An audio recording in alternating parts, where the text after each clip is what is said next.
For more on this, I'm joined by Omar Badar, a Palestinian-American political analyst. He joins me live from Washington, D.C. Thanks very much for being with us.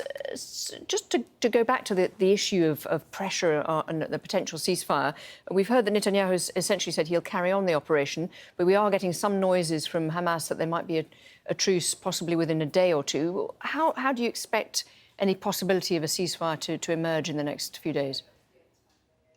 It's hard to tell specifically. However, we know that there is a long history of Israel engaging in massive atrocities against Palestinians and being resistant to any possibility of American pressure to change their behavior. We've seen it even with settlement building throughout the West Bank, where the United States demands an immediate end to that settlement expansion, and Israel simply disregards it and just carries on doing what they do. And this is probably another one of those cases where it's no different, because ultimately the Biden administration has come under pressure to merely rhetorically demand that Israel de-escalate. But United States military funding of Israel continues completely untouched. And I think the Israeli leadership understands that this is ultimately a bluff, that there's not going to be action put where there are only words, and therefore they are completely free to carry on with their massive assault against Gaza's civilian population that is absolutely devastating. The population, you have reckless and indiscriminate bombing of civilian areas. You have half of the people killed are women and children, with more than 64 children killed so far, and the massive destruction of the infrastructure. These are war crimes that the United States is funding, and there's not going to be meaningful American pressure on Israel to change its behavior. It's primarily rhetorical because Biden is under pressure internally from his own party, as you mentioned. How much has the signing of the Abraham Accords changed the dynamic in terms of what happens with the Palestine-Israel conflict? And given that several Gulf countries normalised relations with Israel, do you think that's changed the way things operate?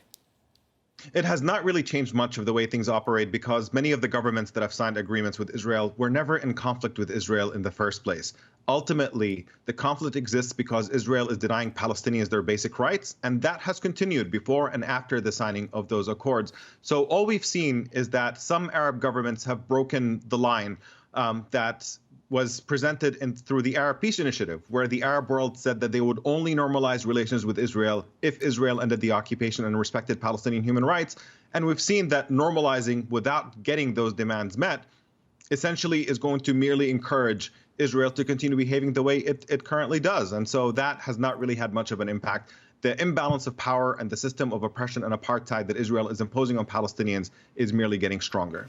Tell me this, the other big issue in the Biden in-tray is the attempts to restore the nuclear deal with Tehran, and those talks are currently underway in Vienna. How is that playing into how the US handles the Palestinian-Israeli issue? Yeah, it's quite clear that you have two blunders in American foreign policy in the region. One is the moral stain on America's conscience in the fact that we support this brutal Israeli occupation over Palestinians. And then you have the strategic blunder, which is Biden's refusal to go back to the Iran nuclear deal, which is an absolutely common sense deal that prevents Iran from developing nuclear weapons and reduces the possibility for escalating tensions in the region and the possibility for direct confrontation with Iran or escalation with Iran's allies in the region as well. So there's simply no reason to move in that direction. And I think given the fact that because of Biden's failures on both fronts, we are witnessing the possibility for escalation increasing by the moment. And it's only, that's why we're seeing the significant pressure building. There is growing American awareness, and, people are becoming much more informed about these dynamics. And that's precisely why Biden is coming under intense pressure.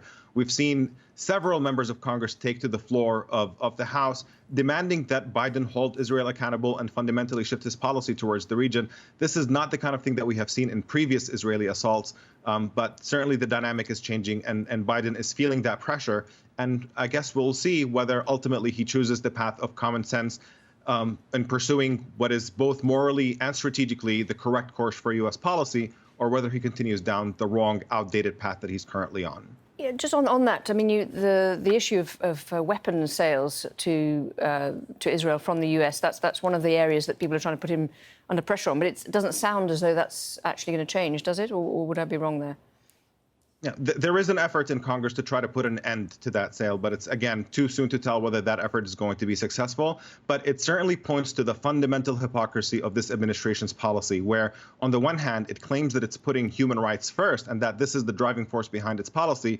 But on the other hand, they are supplying weapons to a rogue apartheid regime while it is actively bombing civilians. I mean, that hypocrisy really is on full display. And it's incredibly damaging to the reputation of the United States throughout the world and in the region. And it's obviously something that a lot of Americans are concerned about, which is why you see so many celebrities and members of Congress and just really the discourse shifting within the country that is outrage that is directed at the Biden administration for moving forward with this sale and with this unconditional policy of military funding for Israel and unconditional diplomatic protection that is preventing the United Nations from holding Israel accountable. There's a lot of pressure that is building against that as well. Omar Badr, thank you very much indeed for talking to us on Al Jazeera. Thank you.